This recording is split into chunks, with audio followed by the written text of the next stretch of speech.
могу вам поставить оригинальную музыку, но ссылочка будет обязательно в описании, присоединяйтесь. Всем привет, это Слава, и мы на Украине. Это наш 4-й перелет за этот месяц, а это значит, что время рассказать вам о том, как мы летаем, какими авиалиниями, где мы покупаем билеты и много-много всего интересного.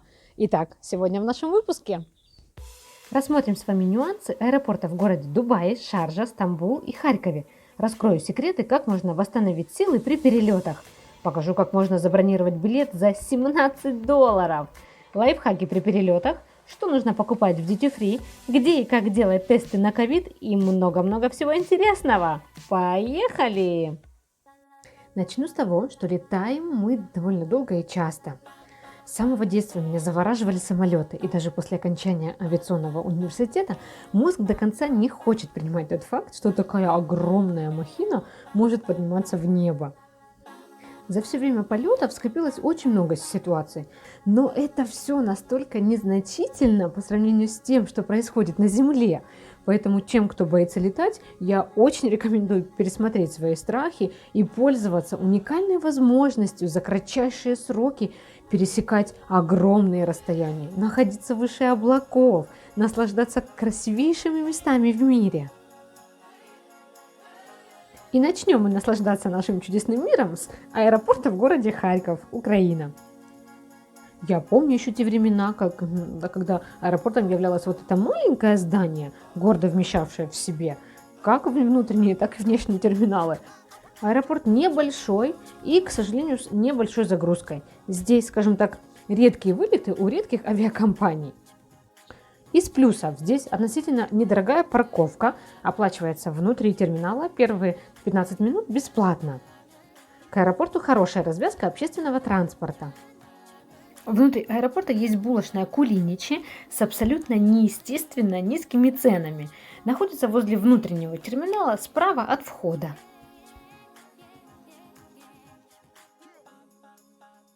Duty Free назовем скромным, что меня удивляет, с платными пакетами.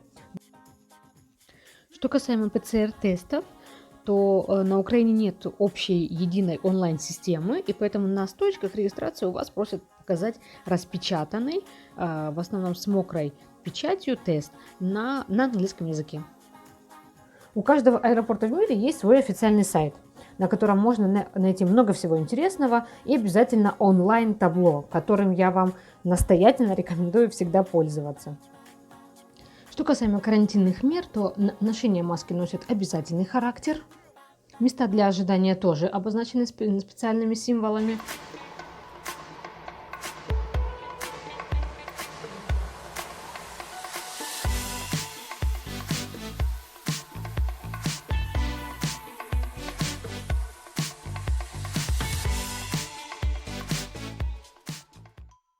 Аэропорт в Стамбуле Сабиха Гөкчен – самый посещаемый нами аэропорт. В нем хорошая развязка во все направления мира, поэтому основная часть наших стыковочных рейсов происходит именно здесь.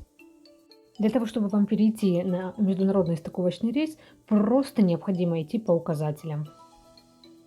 Что появилось нового в этом году, это многие страны перестали выдавать 2 посадочных талона в случае, если у вас рейс с пересадкой. То есть в данном случае при переходе по транзитному маршруту есть специальные окошечки, где вам выдают новые посадочные талоны. Карантинные меры внесли изменения в график работы некоторых заведений. В аэропорту неплохой выбор заведений питания, фастфуды, старбаксы, рестораны местной кухни. Wi-Fi в аэропорту предлагается бесплатно на полчаса пользования, а также можно подключить платный пакет на 2 часа или целый день. Совет, когда вы покупаете платный пакет, сделайте скрин экрана с кодом, который вам высылается. Система часто выбрасывает и запрашивает код повторно. Приобрести можно онлайн или в работающих терминалах.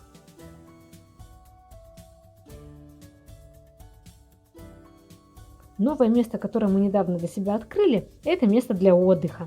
За 8 евро в час вам предоставляется комната с возможностью зарядить телефон, Wi-Fi, душ, много разных приятностей. Это хорошая альтернатива отдохнуть и привести себя в порядок между перелетами. Также в аэропорту есть место для курения и много свободного места, где вы можете абсолютно комфортно ожидать время вылета.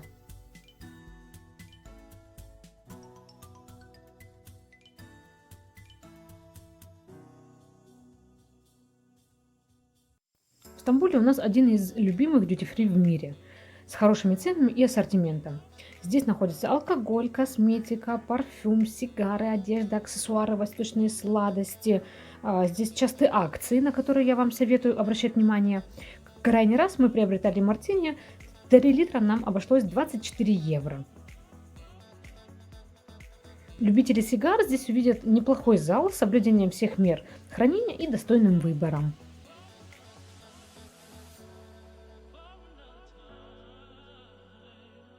С прилавков, конечно, ушли все тестеры, что очень сильно огорчает, так что приходится выбирать все по памяти.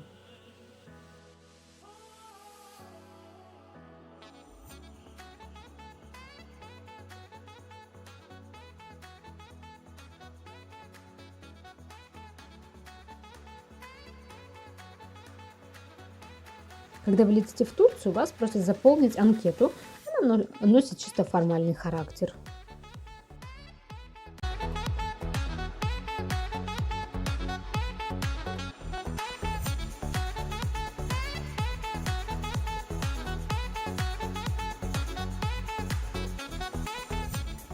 Теперь о том, где и как мы заказываем билеты. Чаще всего мы бронируем на сайте самих перевозчиков, либо пользуемся приложениями типа Skyscanner для поиска альтернативных вариантов. У этого приложения есть жирная функция «Поиск по всем направлениям», то есть оно показывает вам самые бюджетные, крутые, дешевые билеты в любую точку мира. Вуаля, билет в Краков за $17 прямым рейсом или в Вильнюс за 18. А по выбранному направлению показывает еще и календарь цен, что, на мой взгляд, очень удобно. И второй сайт, который я вам покажу сегодня, это Low-Cost Pegasus. В период карантина не так много авиалиний летает по нашим направлениям, так что Pegasus очень даже выручает. В этом приложении все четко. Например, выбрав направление из Украины в Турцию, вам выдается сообщение о том, что обязательное наличие ПЦР-теста. То есть, не прочитав это сообщение, алгоритм вас не пропустит дальше. Приложение также позволяет вам рассмотреть даты с указанными ценами и выбрать подходящие, что очень удобно. Плюс часто перевозчики хитрят и не сразу указывают нормы багажа, дополнительные налоги. Здесь же прозрачная политика, и вы сразу выбираете багаж, место, еду на борту с указанием всех цен. Если вы пользуетесь данным перевозчиком, то я рекомендую вам открыть здесь карту, на которую копятся мили. Они действительно копятся, и их действительно можно в дальнейшем обменять на подарки, на оплату багажа, либо на оплату стоимости билета.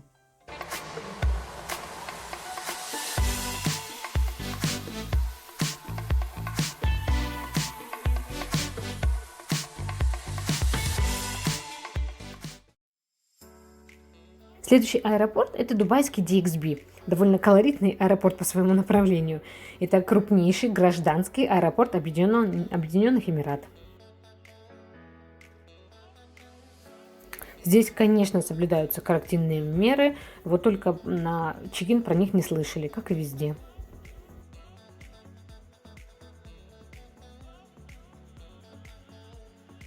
Это один из тех аэропортов, где по прилету есть duty-free. Несмотря на это, я все же советую вам соблюдать уважение к мусульманской стране и не выставлять пакеты из duty-free на показ. Находясь в duty-free, учтите, что в Дубае алкоголь в свободной продаже встречается очень редко. Как турист вы сможете его увидеть в барах и ресторанах при отелях, соответственно, с завышенной ценой. Эмираты – страна неоднозначная, и законы здесь тоже переменчивые. Прилетев из Украины в Дубай прямым рейсом, у нас брали ПЦР-тест по прилету. Это было обязательно, все быстро, организовано, ответ приходил на телефон в течение суток. А вот прилетев в Дубай с пересадкой в Стамбуле, тест уже почему-то не нужен был. Можно было сделать по собственному желанию. Интернет – это бесплатный Wi-Fi, как и должно быть во всем мире.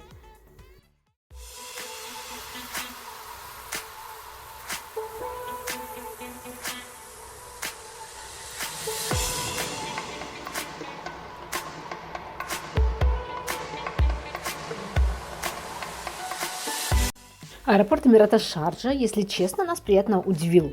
Большое количество охраны на территории. Кстати, провожающих внутрь аэропорта не пускают. На входе аэропорт кажется игрушечно маленьким, но когда вы проходите уже на чек-ин, все становится на свои места. Аэропорт довольно уютный, просторный.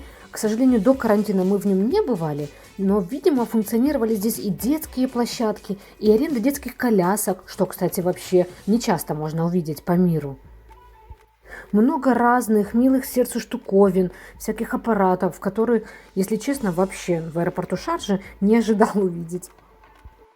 В зоне вылета неплохой, довольно-таки колоритный duty-free с неплохим наименованием. Так что если у вас остались местные деньги или вообще вы что-то запланировали себе приобрести, то это вы здесь легко сделаете.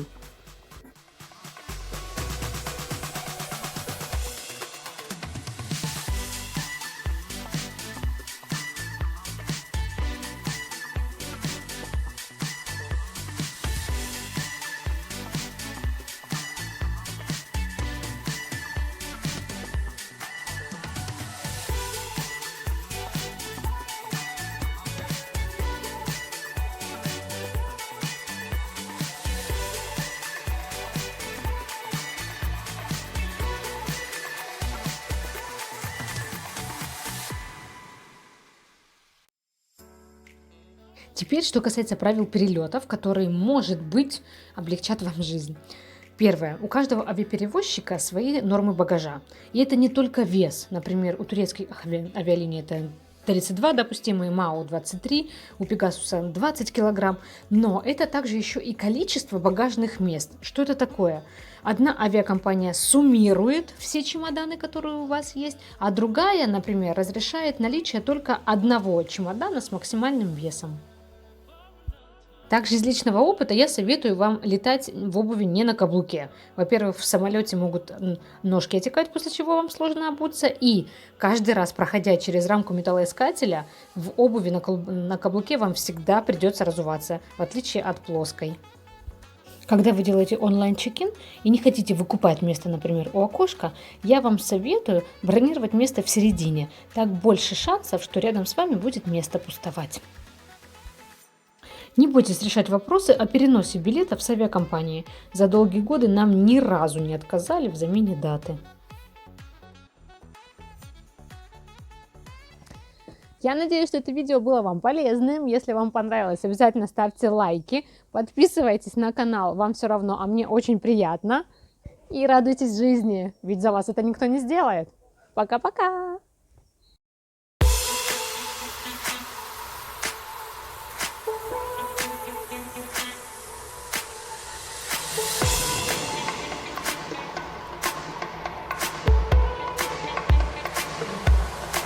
Ran from Zimbabwe, mail of that control. With 3005, can